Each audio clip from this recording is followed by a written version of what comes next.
Welcome to your deep dive. Today, we're diving into the world of caste systems with Isabel Wilkerson's book, Caste, The Origins of Our Discontents as our guide. We'll be uncovering how these hidden hierarchies shape societies and individual lives, and drawing some really surprising parallels between historical and modern examples. Yeah, what I think is so interesting about Wilkerson's book is how she starts by connecting a modern-day anthrax outbreak to the concept of caste.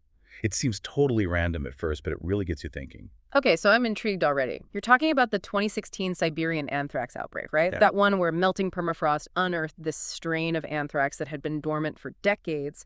What on earth does that have to do with social structures? Well, think of it this way. The anthrax was basically frozen in time, hidden beneath the surface until, extreme circumstances brought it back into the picture.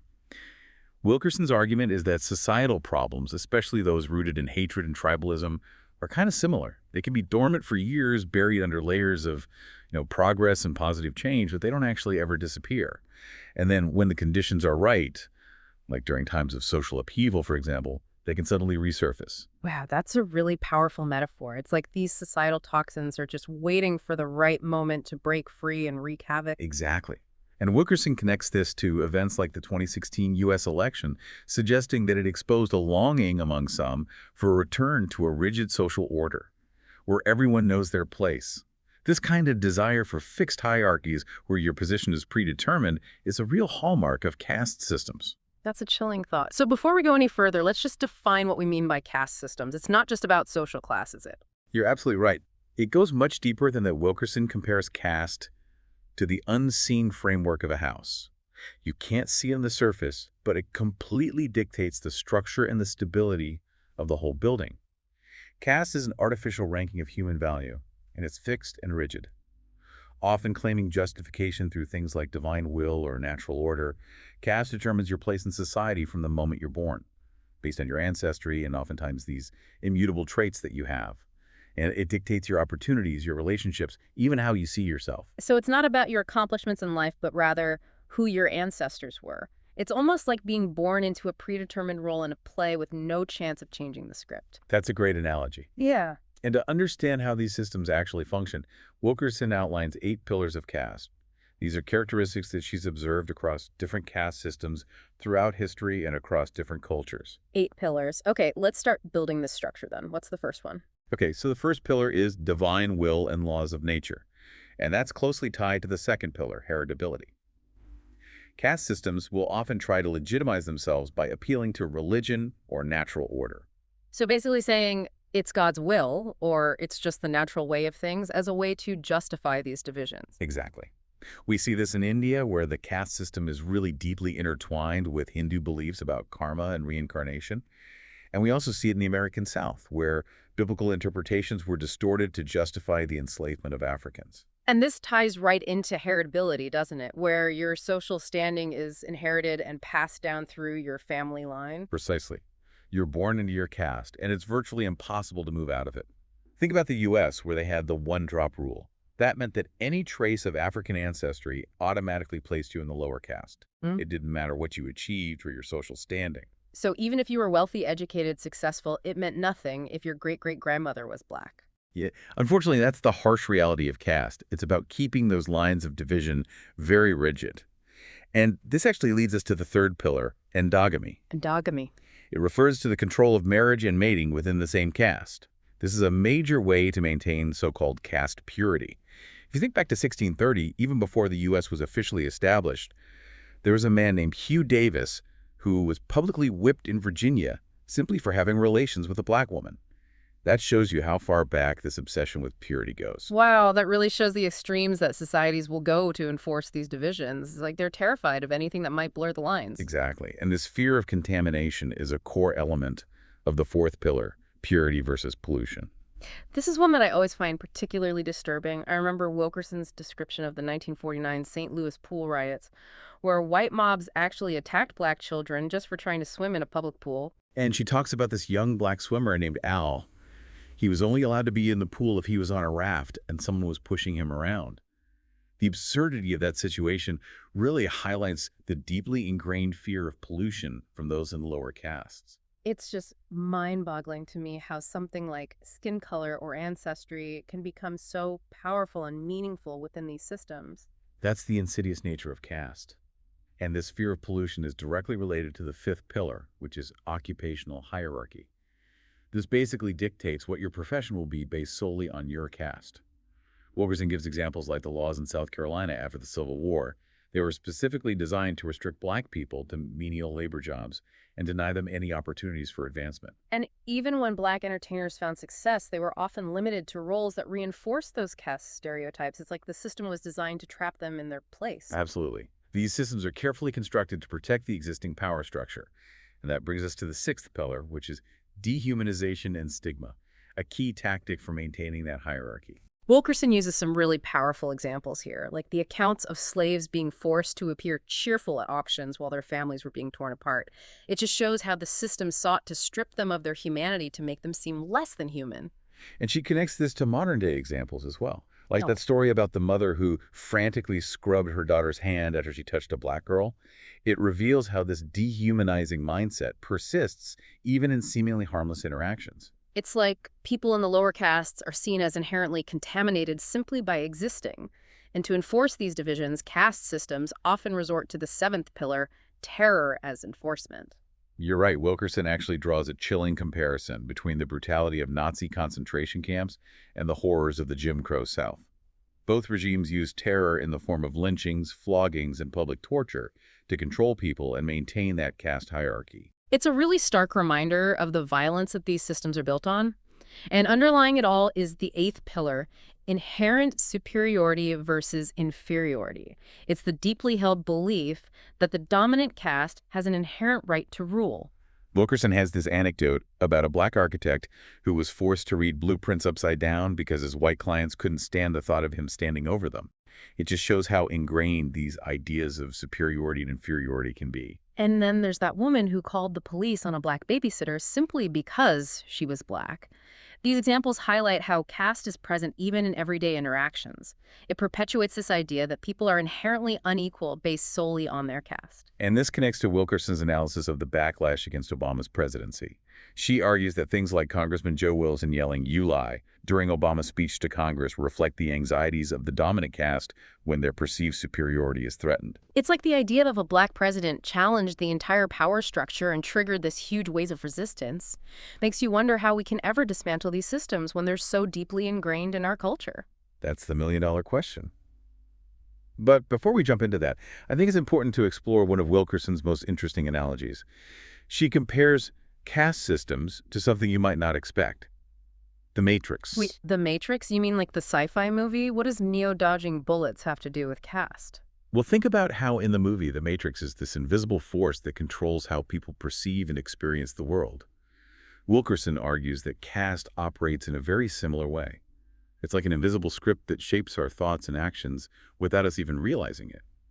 It dictates who we trust, who we fear, who we see as worthy, and who we see as disposable. So we're all trapped in the system, unaware of the forces that are controlling us. That's kind of a bleak thought.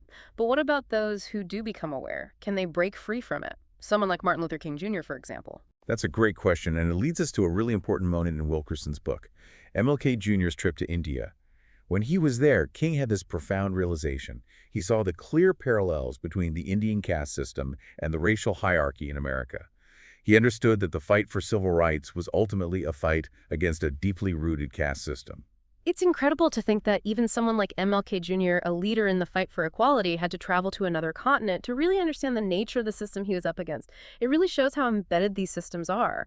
But how do we raise awareness about these invisible forces? How do we help people see the matrix, so to speak? Wilkerson uses a really interesting thought experiment to illustrate this. It's called the tall and short people analogy. Okay, I'm listening. Tell me more about this analogy. Imagine a world where your height determines your social standing. Tall people are considered naturally superior, and they hold all the positions of power and privilege. And short people are relegated to the lower rungs of society and face discrimination and limited opportunities. That sounds absurd, of course, but I get the point.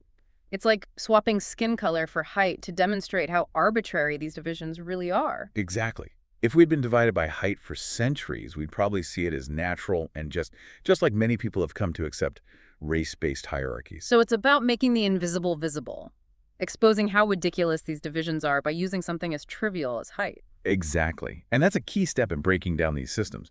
We need to show people just how random these divisions are and illustrate how they operate in subtle and insidious ways. But caste isn't always as obvious as separate water fountains or laws against interracial marriage. How does it show up in more subtle ways? Wilkerson explores this concept of what she calls subtle casteism. These are those everyday incidents that reveal unconscious bias and how caste persists in seemingly harmless interactions. Like that story about the professor who was mistaken for a delivery guy just because he was black, or the woman who called the police on a black man for checking his own mail. Exactly. Those are perfect examples. It's about how caste operates beneath the surface, influencing our perceptions and actions and ultimately reinforcing the existing hierarchy. So it's death by a thousand cuts, where each incident might seem insignificant on its own, but collectively they create this whole climate of oppression and inequality. Precisely. And these subtle acts of casteism can actually be more insidious and revealing than outright discrimination.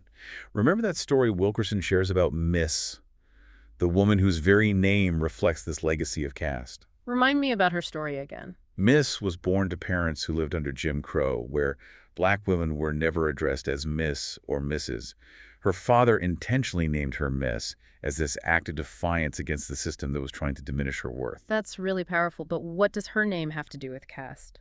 Well, when Miss met a school principal who couldn't understand her name, it revealed the deeply ingrained caste expectations around names and titles. So the principal just couldn't grasp the concept of a black woman being called Miss. It's amazing how something as simple as a name can become a battleground for these power dynamics. Exactly. It's a reminder that even language itself can be weaponized within these caste systems. Okay, so we've seen how caste operates through overt discrimination, through historical laws, and even in these subtle language cues. But how does it manifest in more everyday situations, like in our personal interactions? I'm thinking of that story Wilkerson shares about her experience with the fashion designer. Ah, yes, the one where the designer dismissed her, claiming to have a very important appointment with the New York Times, even though Wilkerson was his only appointment that day. It was like her presence as a black woman just didn't register as legitimate or important enough for his time. It's a subtle but really stinging reminder of how these invisible hierarchies are still so powerful. Exactly. It really highlights how unconscious bias can even impact professional settings and lead to these really harmful forms of exclusion. These stories just illustrate how pervasive casteism really can be. It's not just about laws and institutions, it's those everyday interactions, assumptions, and microaggressions that constantly reinforce the hierarchy, often without us even being aware of it. And that's what makes it so difficult to address. We need to start by acknowledging that caste exists and that it has this pervasive influence on our lives. Only then can we begin dismantling it. But it's not just about individual actions, is it? Wilkerson also examines how institutions and systems play a role in upholding caste. You're absolutely right. She looks at how implicit bias in institutions like the criminal justice system can contribute to racial disparities in things like arrest, sentencing, and police brutality. And she points out the persistent health disparities between different caste groups. Yes, studies show that people in lower castes often have shorter lifespans and experience higher rates of chronic illness, even when you account for things like socioeconomic factors. It just shows how the stress and trauma of living under a caste system can have real, tangible consequences that affect people's lives. It's a sobering reminder that these systems have real-world impacts that go far beyond just social standing. They affect our access to resources, our opportunities, and even our physical and mental health. And this brings us to a really important point that Wilkerson makes. Caste isn't just a problem for the people at the bottom. It's a problem for everyone. Why is that? How does caste harm those who seem to benefit from it? Well, for starters, it creates a society that's built on fear and distrust. When people are constantly worried about keeping their position in the hierarchy, they're less likely to cooperate, empathize, or work together towards common goals. It's like a zero-sum game, where one group's success is always seen as a threat to another group.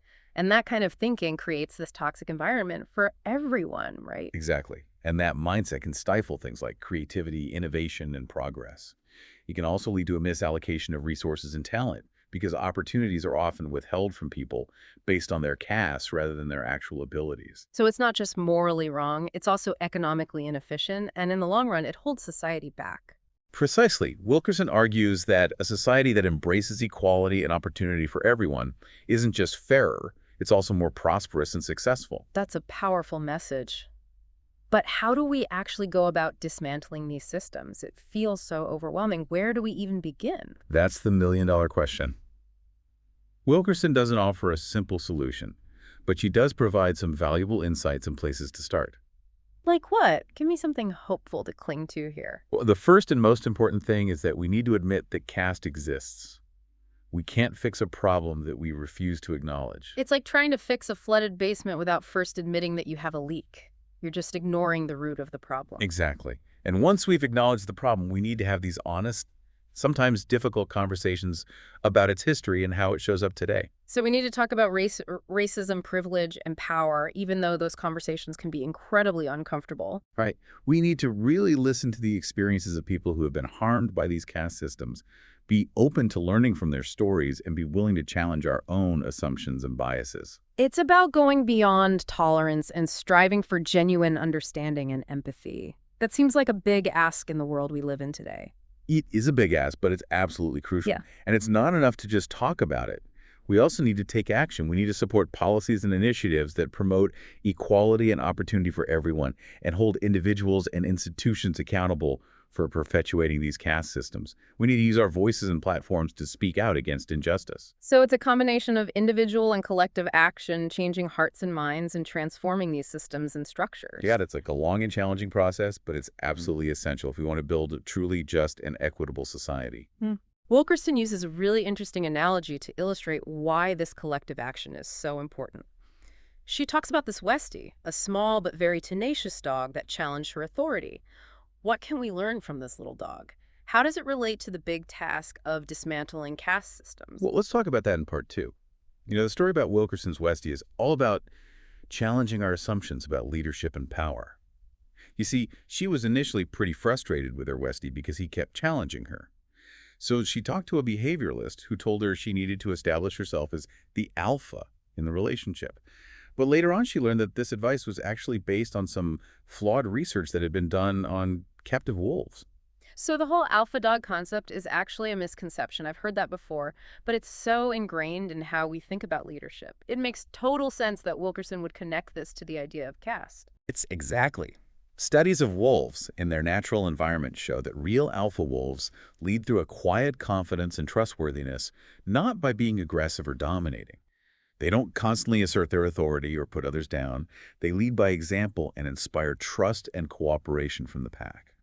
So maybe the Westie wasn't actually trying to take over or challenge her authority, but was just trying to communicate his needs in a way that she wasn't understanding. It's like he wanted to be a part of the pack, not the leader of it. Exactly. And this ties back to the idea of caste, because it challenges our assumptions about power and leadership. True leadership isn't about forcing people to submit. It's about building trust and encouraging people to work together. It's about recognizing the inherent worth and dignity of every single person in the group. That's a powerful message, especially in a society that often equates leadership with dominance and aggression. It makes you rethink how we define things like success and achievement and whether those definitions are really serving us well. That's an important point to consider.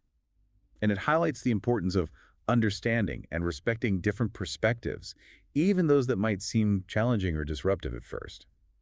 Imagine if we approach social issues with that kind of mindset, focused on understanding rather than dominating. It would be a huge shift away from that us versus them mentality that seems so prevalent today.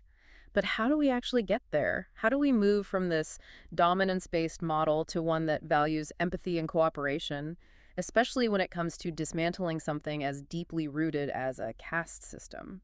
Well, Wilkerson suggests that we need a different type of leadership, one that's grounded in empathy, collaboration, and a willingness to listen to the people who have been marginalized. So instead of trying to fix or save people in lower castes, we should focus on listening to them, learning from them, and working alongside them to create a more equitable society. Exactly. It's about building a more inclusive world where everyone feels valued and respected, regardless of their caste. It's about recognizing that we all have unique contributions to make and that we all benefit when everyone has the opportunity to thrive. That's a beautiful vision, but the reality is that caste often operates in these subtle and insidious ways that make it really hard to pinpoint and address.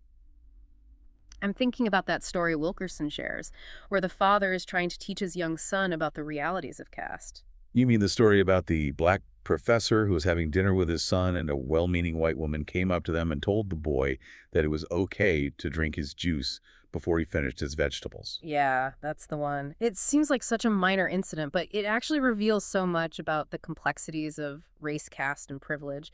It shows how, even with good intentions, people can unknowingly perpetuate these systems. That father was trying to teach his son a really important lesson about navigating a world where he would be judged and treated differently simply because of his race. He was Hmm. trying to prepare him for the reality of caste.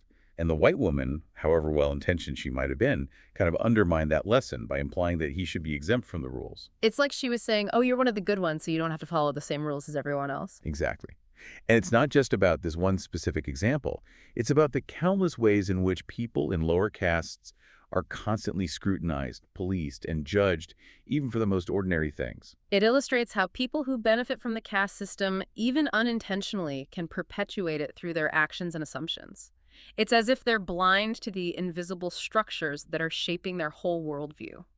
It's a crucial point to remember. Yeah. We all have blind spots, and it's our responsibility to examine them, challenge our own assumptions, and be willing to learn and grow. Another story that really stuck with me was the one about your friend's experience in that restaurant. Remember the one where she was completely ignored by the waiter and then treated poorly by the manager? Oh, yeah, that story is so relatable, especially for people who have been in similar situations. It's about feeling invisible, dismissed, and just completely devalued. What makes that story so compelling is that the manager, who was also a black woman, seemed more focused on appeasing the white customers than addressing your friend's concerns. It makes you think about how these systems can even impact relationships within marginalized groups. It's a really complicated situation. It highlights the internalized casteism that can happen even within groups that are marginalized. It speaks to how powerful these systems are in shaping our perceptions and behaviors, even when we're the ones being harmed by them. It's like the manager had learned to prioritize the comfort and expectations of the dominant caste, even if it meant sacrificing the needs of her own community. It shows that we can all be complicit in these systems even when we don't realize it. Exactly. And it's a reminder that dismantling caste requires us to confront our own internalized biases and challenge the ways in which we might be unknowingly upholding these systems. One of the most powerful images Wilkerson uses to illustrate the impact of caste is this analogy of a flooded basement. Can you explain that analogy and how it relates to the people who are most affected by these systems? The flooded basement analogy is such Oh. a brilliant way to visualize how those at the very bottom of the caste system end up bearing the brunt of all these societal problems. Imagine a house with a foundation that's leaking. When it rains, the basement being the lowest level is going to be the first to flood. So people in the lower castes are essentially living in the most vulnerable part of the house, the part that's going to be hit hardest when things go wrong. Exactly. And their vulnerability is made even worse by the fact that they often have the fewest resources to deal with these challenges. They're the ones most likely to lose their jobs in an economic downturn, the ones who are most likely to be displaced by natural disasters, and the ones who are most likely to be denied access to decent healthcare and education. It's like they're trapped in this never-ending cycle of disadvantage, constantly being pulled under by forces they can't control. And that's why it's so critical to address the root causes of inequality. We can't just keep patching up the leaks in the basement. We need to fix the foundation of the house. We need to build a society where everyone has a solid foundation, a place where everyone has a real chance to build a safe and fulfilling life. That's such a powerful metaphor for the kind of systemic change we need. It's not enough to just address individual acts of discrimination or prejudice. We have to dismantle the entire structure that supports these systems. And that requires us to fundamentally rethink our values, our beliefs, and how we behave. It means confronting some uncomfortable truths about ourselves and our history. And it means being willing to make sacrifices and truly work together to create a world that is more just as equitable. Wilkerson shares some personal stories that really highlight the emotional toll that caste takes on people. I'm thinking about what happened to her with the TSA agents at the Detroit airport. You mean the story where they kept questioning her about why she was in Detroit, even though she was obviously a business traveler? Exactly. She was treated with suspicion and hostility simply because she was a black woman traveling alone. It was as if they couldn't even fathom the idea that a black woman could be a successful professional with a legitimate reason to be there. It's a reminder that even in seemingly neutral places like an airport caste can still influence perceptions and lead to discriminatory treatment. It's a perfect example of how these systems operate subconsciously, influencing our biases and shaping our interactions. And it highlights the emotional weight that people in lower castes carry, that constant need to prove their worth, their legitimacy, their right to even be in certain spaces.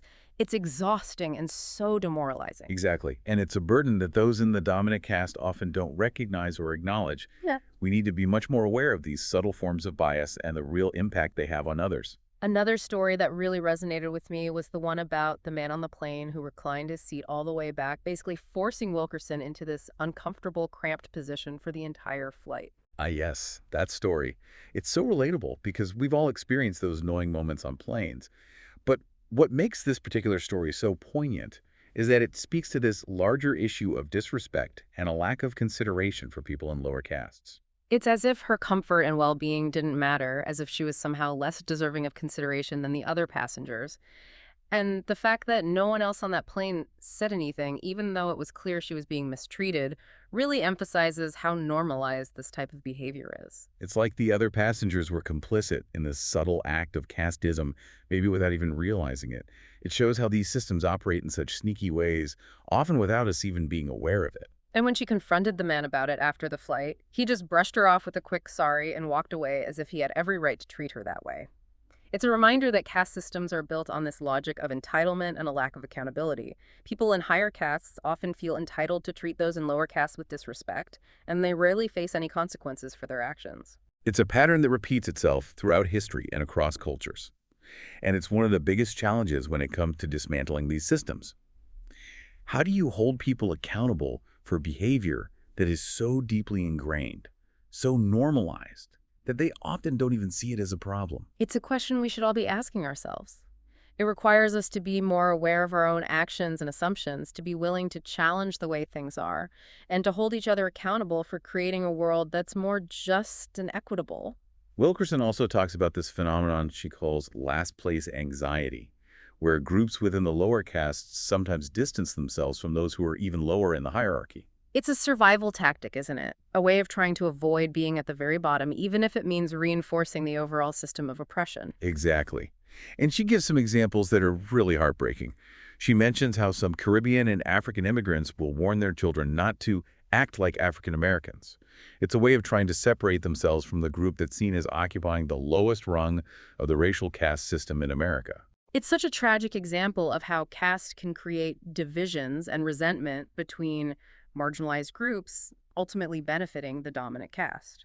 It reminds us that the real enemy is the system itself, not the individuals within it. We need to recognize our common humanity, build solidarity across different groups, and work together to break down the structures that create and maintain these hierarchies. Wilkerson's book is such a powerful and unsettling look at the hidden hierarchies that shape our lives, but it also offers a glimmer of hope, doesn't it?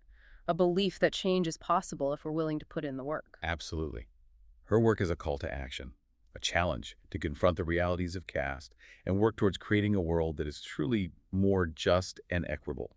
It's a reminder that we all have a part to play in this process and that our liberation is intertwined. But before we get into what that action might look like, there's one more crucial aspect of Wilkerson's analysis that I think we need to discuss: the concept of backlash. Right. Wilkerson argues that whenever there's progress made towards dismantling these caste systems, there's often a backlash from the people who benefit from the status quo. And she points to the backlash against Obama's presidency as a prime example of this. Exactly. The fact that a black man was elected president was a direct challenge to the foundation of America's racial caste system. It triggered a wave of anxiety and resentment among some segments of the white population.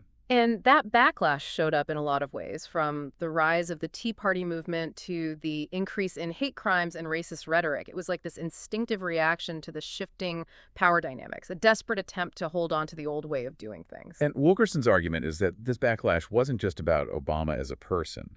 It was about a deeper fear of losing power and privilege. It was a reaction to the perceived threat of the social order, changing a fear that the dominant caste was losing its control. And this fear fueled a revival of white identity politics and a strengthening of those racial hierarchies. It's like the system itself was fighting back against any attempts at change. Exactly. And Wilkerson discusses the 2016 election as a real turning point in this backlash. She argues that the election of Donald Trump, who openly used white nationalist rhetoric and appealed to racial resentment, was the peak of these anxieties and fears. She sees the backlash against Obama and the rise of Trump as part of this bigger pattern of resistance to social progress and a longing for a return to a world that is more hierarchical and exclusionary. This is a Yeah. pattern that we're seeing not just in the U.S., but in other parts of the world as well. So what can we do in the face of this backlash? How do we keep pushing for progress when the forces of resistance seem so strong? Well, that's a question we'll explore in part 3. So it feels like we're kind of at this crossroads, you know? On one hand, you have all this potential for progress, for actually dismantling these oppressive systems. But then on the other hand, you have this incredibly strong backlash, this resistance to any kind of change.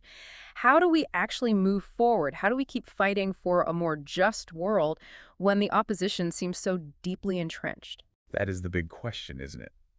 Wilkerson argues that we have to understand what's fueling this backlash.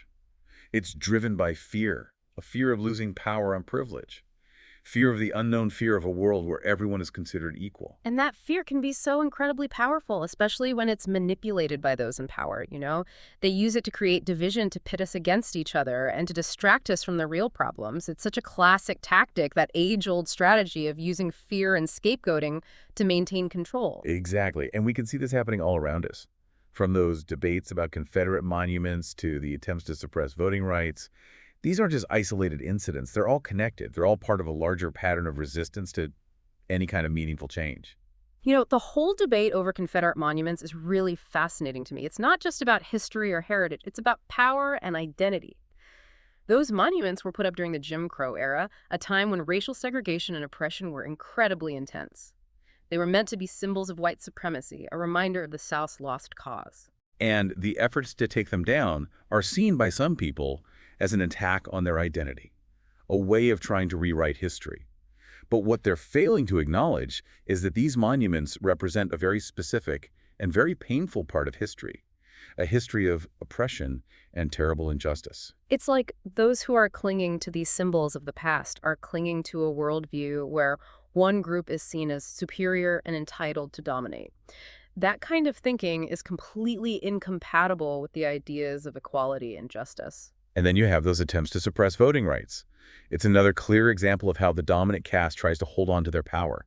By making it more difficult for people of color to vote, they're trying to weaken their political influence and make sure that the existing power structures stay in place. And they try to justify these tactics by saying they're preventing voter fraud, even though there's very little evidence to support that. It's a clear example of using fear and misinformation to disenfranchise entire communities. It's a reminder that the fight for justice is never truly over.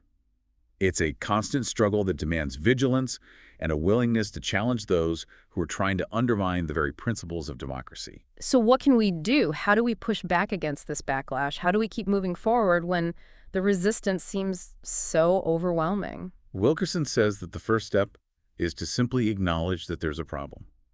We have to see and understand the ways in which caste is operating in our own lives and in our society as a whole.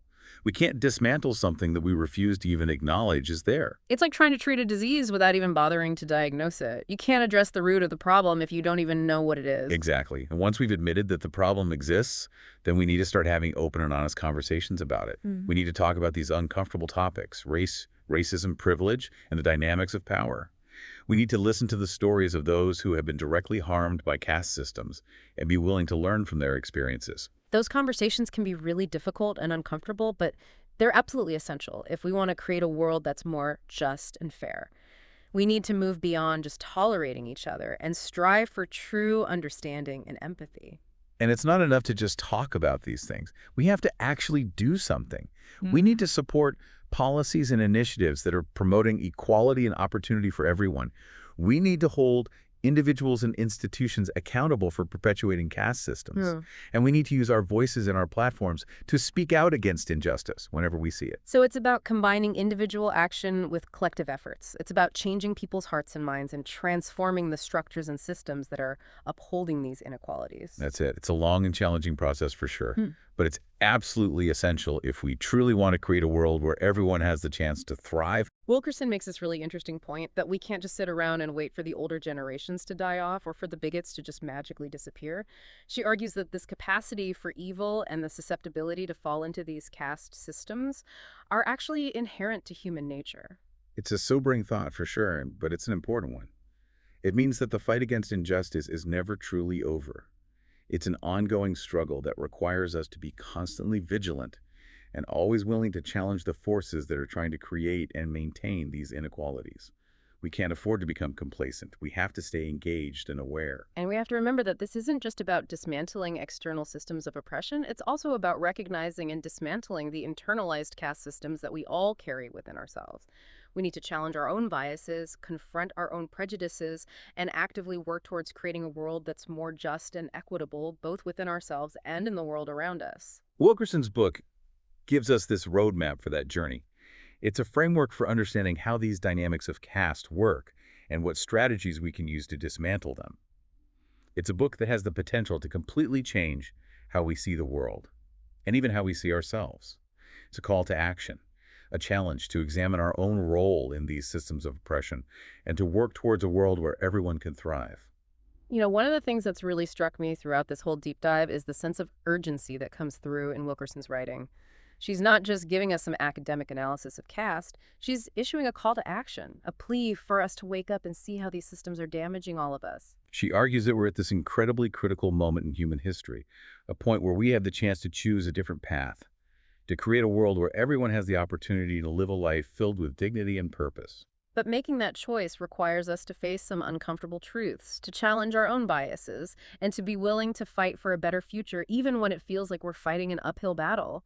It's not easy, but it's absolutely necessary. Wilkerson ends her book with this really profound question, and I think it captures the heart of her message. What if we were to see each other, all of us, as deserving of dignity and regard, and what if we were to treat each other that way? It's a question that challenges the very foundation of every caste system. It invites us to imagine a world where we value and respect each other as human beings, regardless of our differences. And I truly believe that this question holds the key to creating a world that is truly just and equitable. It's a vision worth fighting for, a world without caste. A world where we celebrate our differences and embrace our interconnectedness. A world where every single person has the opportunity to reach their full potential. That was your deep dive into the world of caste systems, guided by Isabel Wilkerson's Caste, the origins of our discontents. We've explored those 8 pillars, the sneaky ways that caste operates both subtly and overtly, and we've looked at historical and contemporary examples to illustrate these ideas. We've also examined the psychological mechanisms that drive these systems, the devastating impact they have on individuals and society as a whole, and the challenges of dismantling them when there's such a strong backlash. And most importantly, we've highlighted the urgent need for awareness, education, and action. Dismantling caste systems requires a collective effort, a commitment to challenging our own assumptions and biases, and a willingness to work towards a more just and equitable world. So as you go about your day, as you interact with others, as you encounter news stories and things you see on social media, just keep this deep dive in mind. Ask yourself, how is caste playing out in this situation? What are those subtle cues, the unspoken assumptions, the power dynamics that are at work? And what can I do, however small, to challenge these systems and contribute to a more just and equitable world? Until next time, keep diving deep.